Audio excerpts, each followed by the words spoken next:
नमस्कार Odia study line channel को आपण मानक स्वागत। आपण माने थंबनेल देखि जानि सारिथे जे आमे माने सिटी एंट्रेंस 2024 रो एग्जाम पई सब सेट गुडी को आलोचना करिया जाउ जे जेमति कि Odia English geography history etcetera जहाँ भी अछि मु आपण मानकु लाइन बाय लाइन सब क्वेश्चन आंसर आपण मान सारे आलोचना करिबी। सन्तु आज रो जो 15टी क्वेश्चन अछि सेट 1 रो ताको देखिबा। आज फास्ट क्वेश्चन टी होची गोटे भाषार ध्वनि गुड़िकर विश्लेषण पाई जे पद्धति ग्रहण करा जाए ताहाको कौन कहा जाए। ऑप्शन गुड़िक है ध्वनि विज्ञान वाक्य विज्ञान रूप विज्ञान ना शब्द विज्ञान। यार सठिक आंसर टी होची ध्वनि विज्ञान। मु आपण मानकर बेसी टाइम नेबिनी तो मुझे हिसाब रे 15टी क्वेश्चन जेहेतु मु जल्दी जल्दी वीडियो गुराक सारिया पे चेष्टा करिवि। आसंतु सेकंड क्वेश्चन टी देखिबा। पराकाष्ठा शब्द रे केउ उपसर्ग व्यवहृत। ऑप्शन गुडी कहला प्र पर परा ना काष्ठा। ए सठिक आंसर टी होउची परा। पराकाष्ठा शब्द रे परा उपसर्ग ही व्यवहृत होइछ। सोइला पुअर भाग नाई एठारे सोइला की प्रकार पद। ऑप्शन गुडी कहला विशेष्य विशेषण क्रिया अव्यय। यार सठिक आंसर टी हेबो विशेषण। परवर्ती प्रश्न टी देखिबा। अनुज शब्दर विपरीतार्थ बोधक शब्द बाछ। ऑप्शन गुडी कहला सानुज अग्रज मध्यज ना प्रांतज। समस्त जानथिबे अनुजर विपरीतार्थ बोधक शब्दटी होची अग्रज। अग्रज आउ अनुज कोण। अनुज हेउची सान आउ अग्रज हेउची बड़। परवर्ती प्रश्नटी देखिबा। निम्नोक्त मध्यरु केउ उपसर्गटी गतिर दिग बा अधोगति को बुझाई थाए। यार ऑप्शन गुडी को होउची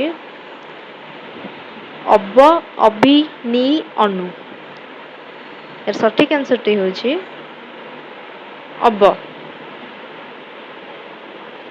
परवर्ती प्रश्नटी देखिबा। निम्नोक्त मध्यरु केउटी एक तद्भव शब्द। तद्भव शब्दटी होउची माटी। माटी गोटे तद्भव शब्द। प्रतिकार उपसर्ग युक्त शब्द रे केउ धातु व्यवहृत।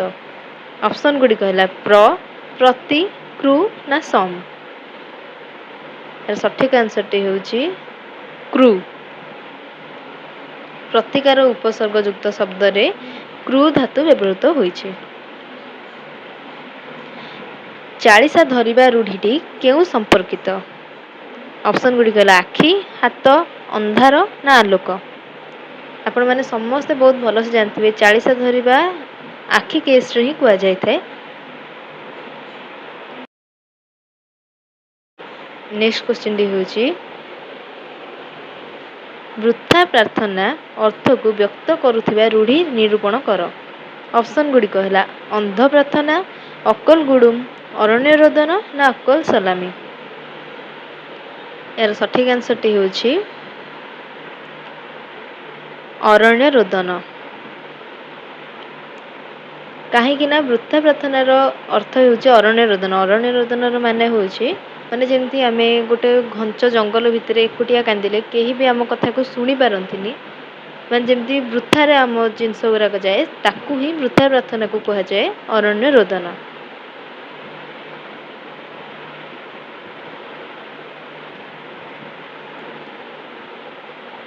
वाक्यर प्रत्येक अंश को कौन कुहा जाए। ऑप्शन गुडी कहला शब्द क्रिया पद ना अक्षर। यार सठिक आंसर टी होची पद। नैसर्गिक शब्दर विपरीतार्थ बोधक शब्द बाछ। ऑप्शन गुडी कहला प्राकृतिक स्वाभाविक कृत्रिम ना वैज्ञानिक। यार सठिक आंसर टी होची कृत्रिम। नेक्स्ट क्वेश्चन टी देखिबा कौन सी शब्दर व्युत्पत्तिगत अर्थ एवं वास्तव अर्थ समान हेले ताकू कौन कुहा जाए। ऑप्शन गुडी कहला रूढ़ शब्द, यौगिक शब्द, जोगारूढ़ शब्द ना मौलिक शब्द। यार सठिक आंसर टी हेउची यौगिक शब्द।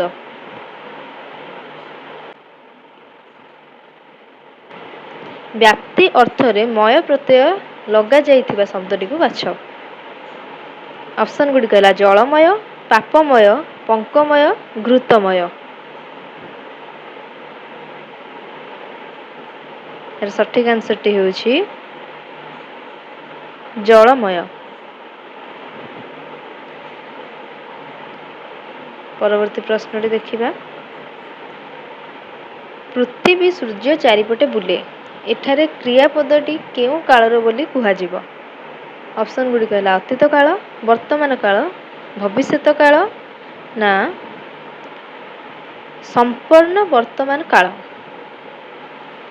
आपण माने निजे देखिबे जानि परिबे जे याकू को काल बोली कुहाजिबो। यार सठिक आंसर टी हेबो वर्तमान काल।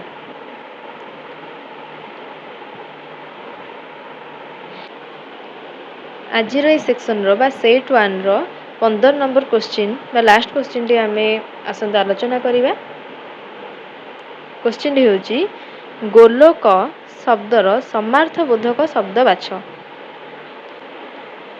यार माने होची गोलोक शब्द सांगेरे हमर ए चारोटी ऑप्शन भितरु समान अर्थ प्रकाश करुथिबा शब्दटी को बाछिया को पड़िबो। ता पई ऑप्शन गुडी को रहिची गोलाकार वस्तु, विष्णु, इंद्रपुरी, पारिजात। आपण माने समस्त गोटे जिंस लक्ष्य करिवे एटा गोलक नुह एटा गोलक माने एकार ओकार सब लागिची।